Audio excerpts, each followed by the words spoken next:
สบายดีทักทายพ่อแม่พี่น้องอีกเนาะชนางกับทักทายอีกเรื่องนึงพ่อแม่พี่น้องวันนี้ก็มาถ่ายอีกแล้วว่า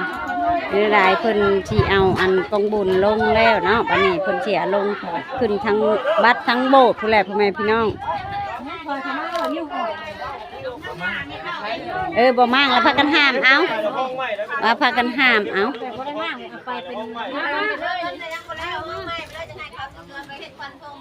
แม่นเอาไปห้องอยู่วัดพุ่นเพราะว่าเฮาเอาลงไปตั้งพุ่นเนาะเฮาก็ได้ห้องอยู่พุ่นอีกไปเข้าไปห้ามลูกเข้าไปห้ามลูกไปกับ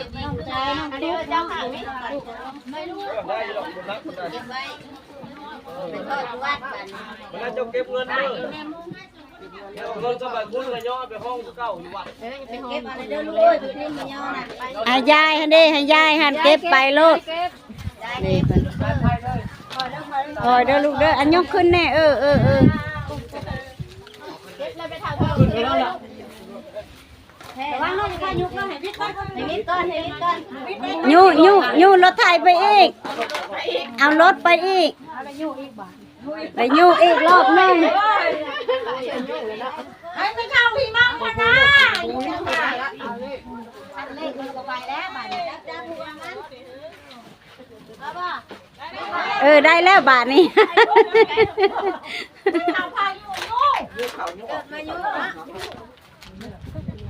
โดยเราอย่างสูงไรเอาโยกบาทยิงแห้งได้แล้วมันยิบแล้วเอาเบื้องดีได้เลยบุขึ้นบิดตกเลยอันยกขึ้นอีกลูกไอ้กูเอ้ยแห้งๆหน่อยกว่าชุดอยู่บ้านรถฮะมันโมชุดได้รถอันนี้ฮะรถโมชุดไม่เสียเพราะว่ามันมีผาค่ำเนาะมีผาว่าดึงผามันขึ้นเนาะโมชุดไม่มาเยอะมาใส่ได้นี่นะน้อยนึงหาไม่มาห้องลุงไม่แป้นนึงนี่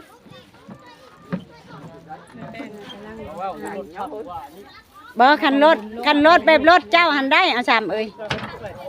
คันรถโบแมนใช้เฮือนแบบสิละได้แบบรถกระตุ้อุ่นค่ะยาวหันได้อันนี้มันสั่นเลยเนาะแม่นไม่ตัวนานจะไปได้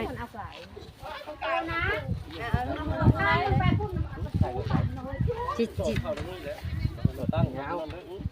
แล้วมันต้องมีคนจับได้เหรอเนาะต้องเข่าทางยาว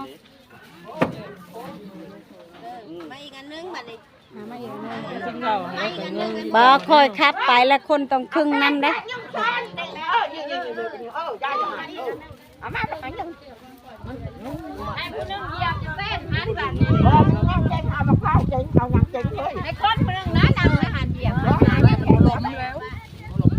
เอามะพร้าวลงมาเต็งต้องหามันจะกิ้งไม่ใหญ่นะสักไว้ผู้หนึ่งจับเครื่องนี้เลยผู้ใดเอาไว้ดังกลางมาดีว่าเจ้าก็หามไว้ดังกลางที่นั่นคุณก็ยังหามไว้ดังกลางก็เก่งมันก็บ่ได้ห้ามไปทางพวงเครื่องมันก็ตกแล้วเนาะเพราะว่ามันมีเครื่องมันเอาไปทางพวงมันก็บ่อยากได้มันบ่คืออธิบายให้ออกมาแม่เนาะจากแรกขันเจียออกก็คือเก้าก็ช้ำมั่งอีกคือเก้าเนาะ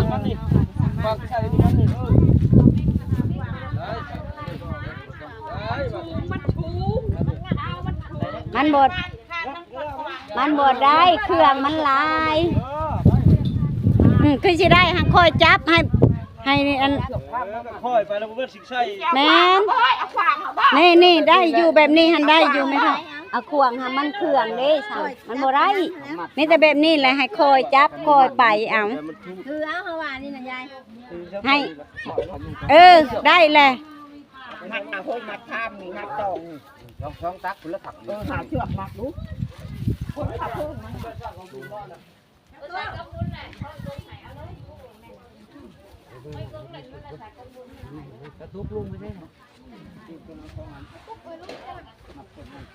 ลุงไปใช้ปะนอนยังบ่ตื่นอยู่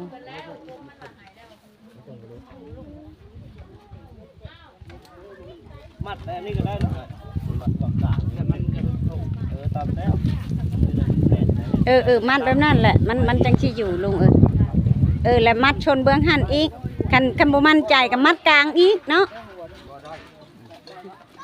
ได้อยู่แล้วบ้างยู่เข้าไป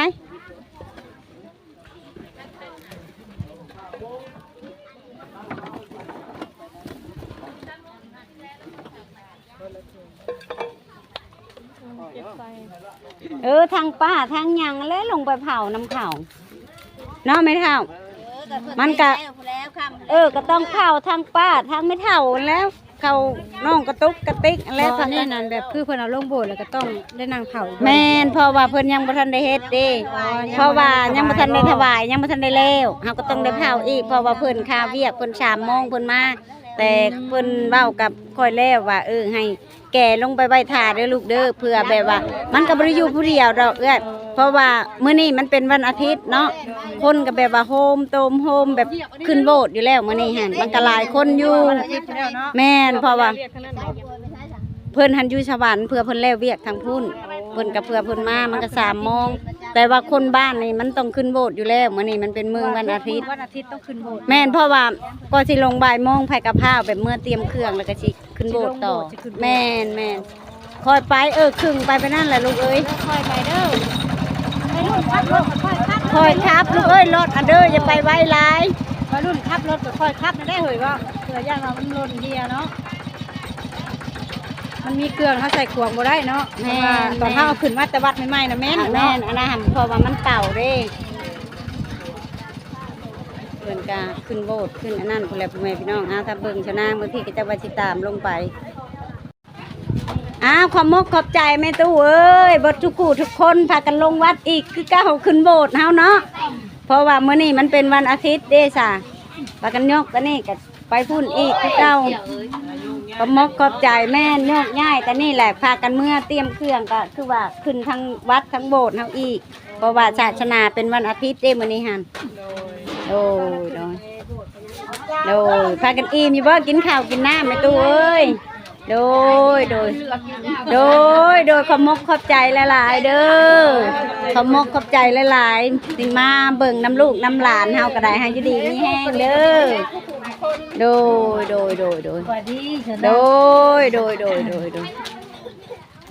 ยเเก่งครับจะยังมาน้ำมูได้ก็ได้โดยก็มาทำบุญทำทานเนาะก็มาน้ำกันนี่แหละเฮ็ดได้สั่นในวันนี้ตื่นเนี่ยคือมาแหลกเขามาเก็บขมกขอบใจเด้อแม่เด้อโดยขมกขอบใจหลายๆแม่เอ้ยโดยโดยขมกขอบใจเด้อแม่เด้อโดยให้อยู่ดีมีแห้งเด้อแม่ก็ได้โดยพักกันเมื่อบัดแล้วพ่อแม่พี่น้องบัดนี้ก็ได้คือว่าขึ้นโบสถ์ต่อเนาะทางนี้แม่นเพิ่นบริมาได้สบานนี่ฮะบ่จื้อดนเลยเห็นดนแล้วแม่เป็นปีพุ่นละมื้อนี้บ้านบ่เห็นเนาะบ่เพิ่นบริมาได้บานนี่ฮะบ้านนี่มาแต่เฮากับสนวนวันเป็นชาเลยเนาะลูกบายดีเพิ่นบ่ได้บ้านได้แม่ตะกี้ทางเพิ่นเนาะตั้งแล้วน่ะเบิ่งดูลูกสักพักแล้วเป็นแผลยังเป็นแป้วอยู่ได้ยาดอกมันอยู่ข้างหลังได้ผมพกกับบ่เห็นแล้วเนาะอยู่ดีไม่แห้งอยู่แล้วว่าช่วงนี้ก็โอเคอยู่แล้วพอกันโดนแล้วเนาะนั่งมือปั้นเพิ่นบ่ซั่นก็ไปอยู่พอก็สิไปน้ำหลังเพราะว่าก็ยังจัดเคลียร์ทางนี้มันก็ยังบ่ง่ายนะเพราะว่าเฮาก็จักสิไปทางใดเนาะแล้วก็ให้ลูกเพิ่นเพราะว่ายังเก็บแบบยังถ้วยบวงยังพี่สังยังคันเฮาปะมาหมู่ก็สิไปเบิดได้บัดนี้ค่ะเฮาก็ต้องอยู่น้ำหมู่ก่อนเพราะว่าหมู่ก็ยังบ่ทันได้มื้อแม่นอยู่เก็บน้ำกันนี่แหละเก็บซอยกันแตรนั่นล่ะพ่อนั่นล่ะพาหมู่พากันล้างไว้จุบเจือกวบไว้แล้วก็จังลงเพราะว่า3 โมงหั่นนะมาซอยเฮ็ดอยู่กินและแต่งตัวแม่นแล้วมันแบบนี้มันต้องคนหลายได้ถึงแล้วเนาะโดยสบายดีโดยว่าแต่ข่อยมากข่อยก็ยังบ่จื้อเล่าว่าเราเป็นแม่น้องเก่งเฮายังบ่ได้ถามจื้อกันแล้วบ่ค่อยจื้อกันเจ้าบ่ถามวันนี่ดิถามรายละเอียดในวันนี่เนาะโดยนี่จะถามว่าแล้วนั่นโสดไม่โดนมาหาตัวให้แน่แล้วก็บ่ได้หยอกไดบ่หยอกหาผัวให้ ว่าแท้บ่ อันที่ตอนเด็กไปอยู่นะอยู่บ้านน้อยตอนนั้นเลิกแล้ว ป้า เลิ เอิ้ ก น เป็นปี เด้ นึงเลยแม่นบ่ เราก็เลยว่า ตอนนี้หาเป็นชาวโสด ให้เราข่อยก็บ่ได้เกตเนาะข่อยก็บ่ได้ถามอันเรื่องครอบครัวเลยเนาะแบบว่าไปเลยเนาะบ้านเนาะ แล้วปัจจุบันนี้เองทำมาอยู่กับตัวเองบ่แต่มุ่งแต่บ้านเมื่อไหร่ฉันพอเพื่อนแม่ โอ้อยู่เฮือนเป็นบ่เก่าหรือบ่ เป็นข้าวน้ำซ้ำปลาเลยโอเคเบียร์กับน้องทีนี้ฮะ บักถ้วยบ่เอาไป เป็นไรเฮ้ยแต่เฮาฮะพากันเก็บแล้วแหละ ว่าแล้วแล้วยังเฮ็ดแล้วเฮ็ดได้เก็บแบบได้บัด บ่แลกเก็บแบบนั้นแหละก็พากันล่าง ตั ตัว ว เจ้ารถเป่าถ้วยบ่วงนี่เมื่อได้ โยมันก็พอเก็บแล้วมันแล้วล่ะไก่ จะหามเฮ้มื้อหายถ้วยบ่วงก็จะเฮาก็สิมาอาบน้ำลงบ่ โดย ต้องล้างมันกลัวเฮาเป็นนี่ได้บายดีน้ำข้าวน้ำคือว่าโอเคเนาะ มันกุ้มเพราะว่ามันเหลือแบบอิ่มพอดีเลยเนาะ เรือมันยังกะปันเป็นกินคอยเก็บถ้วยเก็บบ่วงเล่แล้วบัดนี้ใช้ปันกันมันคือยังบ่ได้จักถงอันนี้เฮาก็ได้ถ้วยได้บ่วงอันนี้ โอ้ยแล้วก็สิพากัน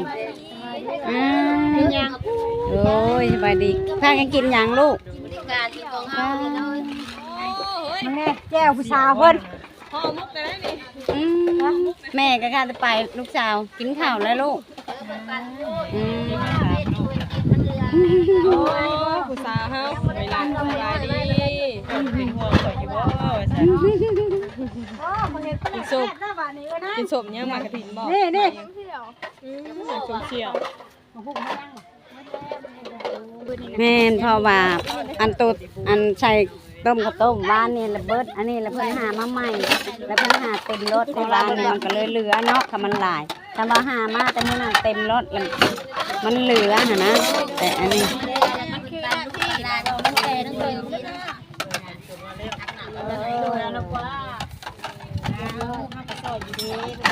อันนี้ก็ของข่อยนี่แหละกระเตาะอันนี้ฮะ คุณเปรม บ่บ่อ่ะลืมกันแล้วบ่ลืม เพิ่นน่ะบ่มีบ่เพิ่นมีแต่ของข่อยบ่อันนี้ข่อยแม่ ของข่อยได้จำรามาบ่ฉากใหญ่ของรามาบ่ ไอ้มาเองเลยค่ะสั่งเองได้นี่ก็ได้ ของข่อยเบิด น้อยที่ชกแม่ แบบอันบวงหั่นเก็บเมียนแยกใส่ต่างหากเด้อจกใส่กระชามไว้เด้อเพราะว่ามาแลกข่อยเสียนั่นมีดผ้ามีดอันนั้นแม่นเบิด อย่ามีผัก แม่น หาได้อยู่ดอนใด แม่นมีดแม่นเบิด คือสิอยู่พวกเรืออะไรเอาโลด แม่นเบิดของป้าเบิด แม่มีแต่ของนาง ดูติ๊บข้าวนี่ก็แม่นหวดนี่ก็แม่นเบิด ตัวนี้ของข่อย บ่เพราะว่าของข่อยบ่แม่นของเจ้าของเจ้าบ่แม่นของข่อยแม่นใช่บ่บ่แม่นตัวนั้นบ่ของเจ้า ไปเอ้ยหามไปปะ ป้าว่าของป้าตัวนั้นบ่แม่นฮะ ต้องว่า พูดตัวนั้นล่ะว่าของเจ้าฮะ ว่าไปตรวจเป็นบ่วงนะเอาลงโบสถ์คุณบ่บ่ของส่งกันนะเดี๋ยววันจะเอาลงโบสถ์นะ ของข่อยก็ลงเลยแล้วบ่ มาเนี่ยไปตรวจบ่วงเพื่อนได้นั่งเนาะ โดย เห็นบ่กระตาของข่อยว่าจะ นี่จะเพิ่นพากันกินมะพร้าวบ่มีนวลพ่อแม่พี่น้อง หลอกมาทางหน้า ลองอะไรพี่ต้องเข้าพี่ได้เข้าทางพี่เบิ่งมาถามลูกสาวหล่าก่อนเพราะว่าแม่ก็บ่ฮู้คักเนาะสาเหตุว่ามันเป็นอะไรแม่ก็แต่อันนั้นก็บ่ได้ถามเพิ่นคักแน่เพิ่นตอนนั้นเพิ่นบ่เล่าให้แม่ฟังพ่อแม่พี่น้องเพิ่นย่านแห้งแล้วเพิ่นบ่เว้าให้แม่ฟังตอนนั้นบัดนี้คือว่าเห็นเพิ่นเว้านํเขาไล่นํเขาอันนั้นเนาะแล้วชาวนางก็สิมาถามเองบัดนี้ค่ะเป็นอะไรก็เจ้าเห็นเมื่อนั้นค่ะลูก หนูนำเอาคือ บอกว่า กินข้าวแล้วแล้วสิเอาถ้วยไปแช่แหละกำลังก้มลงนั่นแหละเอาตักน้ำเลยเงยขึ้นมาเลยเห็นแล้วนั่งอยู่ค่ะนั่งปล่อยลูกถาม แล้วเราเห็ดให้เจ้าบอก บ่ก็คือตอนแรกปล่อยลูกแล้วแหละเราหันหน้ามาค่ะก็เลยญาติตกใจให้แล้วก็เลยแล่นมาพี่ เจ้าใหายมือนั่นน่ะได้ แม่ แม่ปัดขาอยู่ห้องน้ำแม่อาบน้ำอยู่ แต่เอื้อยกระถามว่าเป็นหยังเลยเอื้อยว่าแล้วบอกว่าไม่เจ็บแล้วเราบ่ละบ่เสื้อดอกบ่มีดอกแล้วอย่างไปก็เห็นคือกันก็แล่นมา เพิ่นก็เห็นคือกัน แม่ อันเพิ่นแลนน้ำกันน่ะได้ ตัวสั่นเลยแบบนี้ แม่ได้ยินแต่เสียงแลนเพราะว่าแม่บ่ฮู้ว่า อันนั้นเด้เพราะว่าแม่บ่ฮู้ว่าไผเห็นหยังเนาะเพราะว่าแม่ปัดค่าอาบน้ำอยู่ห้องน้ำเจ้าเห็นคักอหลีเนาะ แม่เห็นเป็นโตคือคนธรรมดาเขาเลย เพิ่นนั่งเฮ็ดอะไรก็ ปล่อยลูกอยู่ ไว้ลูกเพิ่น แม่ เออ ตอนแรกเพิ่นหันหน้าไปพูดแล้วเพิ่นหันหน้ามา เพิ่นหันหน้าทีแรกเพิ่นปีนหลัง แม่ ปีนหลังแล้วบัดนี้เพราะว่าจะออกไปแล้วเพิ่นหันหน้ามา แม่ โอ้ก็ถือว่าเจ้าก็ถือว่าเป็นคนบุญได้เพื่อสิได้เห็นคนบ่ได้เห็นได้แบบเห็นจะๆแบบนั้นแม่นี่แต่เกิดเป็นคนแม่ก็ยังบ่เคยเห็นแบบนั้น เทื่อแรกคือการพูดเป็นคนที่ญาติให้แม่ก็บ่เคยเห็นแต่เทื่อแรกเทื่อเดียวในชีวิต อืมแล้วก็เจ้าก็เห็นเท่าเดียวนั้นเลย แม่ตอนแรกเกือบแข็งเลยเนี่ย อื เห็น มแม่ก็ได้ยินแต่เสียงเจ้าให้ว่าเจ้าให้เป็นหยังเจ้าก็บ่ตอบ อ้าวตอบบ่ได้เลยตอนนั้นยานแห้งเลย เออ ก็แบบบ่เชื่อเล่นออกไปเลย อืม ก็กลับเข้ามาแล้วก็นั่งตู้สั่นเลยเหมือนเห็นคือกัน โดแช่บบ่กินฮะ แซ่บ กินน้ำมะพร้าวมีแต่น้ำปัดบุมีอันนี้แม่พี่น้องเพิ่นก็ได้อ่ะพากันกินอืม ลูกสาวก็ได้ลูกเจียวนี่กินเฮ็ดใส่กล้องโอ้ยสาวน้อยเนาะน่ะให้น้องให้นุ่งอะไรอันนี้แหละอันเป็นหลานของผัวเก่าชาวนางตะกี้พ่อแม่พี่น้องเป็นผัวห้างอันนั่นแหละน้องสาวเพิ่นนางก็หามาซอยเวียกซอยงานน่ะดิเพิ่นอย่างเมื่อชาวนางก็เลยบ่ให้เพิ่นเมื่อให้ซอยล่างถ้วยให้ชาวนางแล้วก่อน2-3 ปีบ่เคยใส่เพิ่นแหละก็มาใส่มื้อนี้เป็นมื้อครั้งแรกก็ใส่เต็มที่ใส่จนติ้งบ่ได้เลยคันบ่มีรถก็สิขี่รถเมื่อส่ง ก็เมื่อยย่างเนาะเมื่อส่งเนาะ เมื่อส่งอยู่แล้ว หาเมื่อยได้ บ่ได้ย่านดอกเมื่อส่งละล่าขอแต่ให้ล้างถ้วยให้แล้วพอ ล่างหันก็ไว้ให้พ่อใส่เสร็จที่ถ่ายเทได้ เย้อล้างให้แล้วก็เซ็ตให้พร้อมล้างให้พร้อมเมียนให้พร้อมกับอันเมียมะมานแหน่พ่อแม่พี่น้องเพิ่นก็ซอยจนแล้วน้ำกันนี่แหละซอยเวียกซอยงานจักเฮ็ดได้ซอยกันจักสิว่าได้แหละเนาะคนเฮาเฮ็ดเวียกก็เพื่อมันสิแล้วบุญก็ได้ก็ถือว่าแล้วสำเร็จเช็ดชิ้นบัดนี้ค่ะพ่อแม่พี่น้อง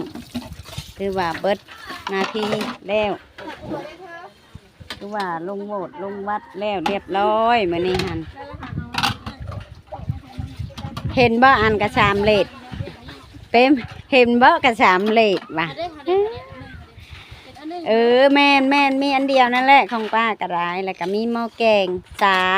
3กระซามใบหนึ่งนี่กระซามป้าแหละตัวนี้ค่ะกระซามป้าแหละตัวใหญ่ๆแหละของป้าแหละนี่พอว่าแม่นพอว่าป้าหันว่านี่กับของย่านี่ค่ะพี่มาใส่อันนี้ไว้ละบ่วงหันอย่างอาเมียนตั้งหากนี่กระสามป้า มาจากคนหา นี่เนาะพ่อแม่พี่น้องชนางก็ได้เก็บถ้วยเก็บอย่างมันแล้วเก็บถ้วยเก็บบ่วงมาไว้เพื่อนเพราะว่ามันแล้วนางก็ได้เก็บนางจะเก็บเป็นถ้วยเป็นบ่วงมาพ่อแม่พี่น้องชนางกาเฮ็ดอันเวียกเฮ็ดงานชอยงานอันน้องกระแตเพิ่นพ่อแม่พี่น้องก็ถือว่าแล้วเรียบร้อยแบบถ้วยบ่วงได้เก็บมาเบิดแล้วมื้อนี้ก็ได้เป็นมื้อแล้วพ่อแม่พี่น้องชนางกาดีมกดีใจแนวอยู่แนวกินก็เพียงพอพ่อแม่พี่น้องก็บ่ได้ขาดอันนั้นเนาะน้ำในพี่ช่างก็พอเบิดทุกสิ่งทุกอย่างพ่อแม่พี่น้องก็บ่ได้ว่ามันพอกินมันบ่อิ่มมันนั่นนี่พอเบิดพ่อแม่พี่น้องชนางก็โอ้ยดีมกดีใจถือว่าดีใจแห้งที่ชุดเลยถือว่ามันแล้วพ่อแม่พี่น้องชนางก็ได้เนาะแล้วเรียบร้อยกองบอกกองบุญก็ลงขึ้นโหวตแล้วเพราะว่าลงกะเพิ่นมากับทางศาสนาเพิ่นยังอยู่สวรรค์เนาะทางผู้ใหญ่เพิ่นก็คือว่า3 โมงแรงพุ่นแหละเพิ่นจึงทำวีซ่าแต่เอากองบุญลงไปตั้งไว้ท่าพ่อแม่พี่น้องชนางก็เก็บอยู่ทางพี่ให้มันแล้วเรียบร้อยแล้วก็จังอาบน้ำอาบในแล้วก็สิขึ้นโหวตอีกต่ออีกท่านึงพ่อแม่พี่น้องชนางก็สำหรับคลิปนี้ชนางก็ จบไว้ช้ำนี่เนาะพ่อแม่พี่น้องทั้งชาวนางกับพาFCหลายๆท่านเนาะที่เข้ารับชมและติดตามคลิปของชาวนางบ้านดงมะแง้วพ่อแม่พี่น้องชาวนางกับพาอีกตึมก็ให้กำลังใจชาวนางนำเด้อพ่อแม่พี่น้องกับตัวใดชาวนางเบาพิษชาวนางกับขอโทษขออภัยเนาะบางทีก็มีการแบบว่าหยอกชุเลกันนั่นแล้วนี่ก็ว่าหยอกกันพ่อแม่พี่น้องสำหรับคลิปนี้ชาวนางกับชิจบไว้ช้ำนี่กับท่าเบิ่งอีกคลิปหน้าว่าชะนางไปทางใดเนาะแล้วเวียกไรชะนางคิดไปเฮ็ดหยังบัดนี้ชะนางกะสิถ่ายลงไปให้พี่น้องเบิ่งคือเก้าพ่อแม่พี่น้องคลิปนี้ชะนางกะสิลาไปแล้วก็สบายดี